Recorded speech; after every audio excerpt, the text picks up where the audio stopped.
5 రాష్ట్రాల్లో ఎన్నికల్లో భాగంగా రాష్ట్రంగా అసెంబ్లీ ఎన్నికల ప్రచారం ఉధృతంగా సాగింది.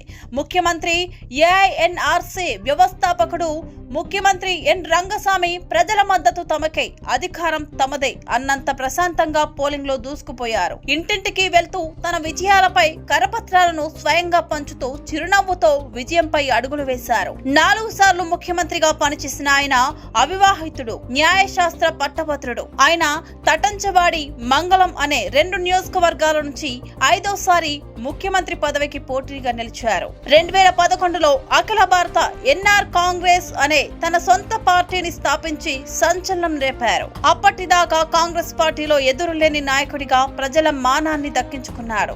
అందుకే ఆయన వాలూమ్ కమరాజర్, తమిళనాడు మాజీ ముఖ్యమంత్రి, స్వతంత్ర సమరయోధుడు, జీవించున్న కామరాజు, మక్కలిన్ ముత్తల్వార్ ప్రజల ముఖ్యమంత్రి అని కీర్తిస్తారు.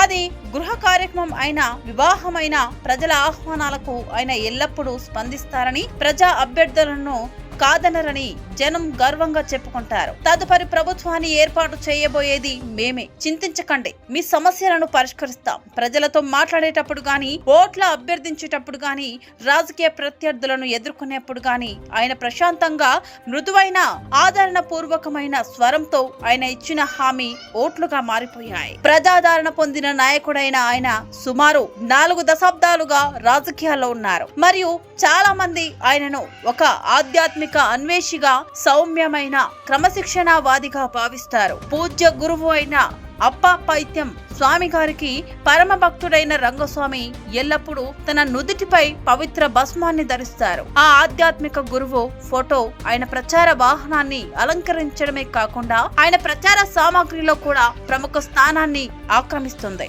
ఈ ఆలయంలో మౌన వ్రతం పాటిస్తాడు.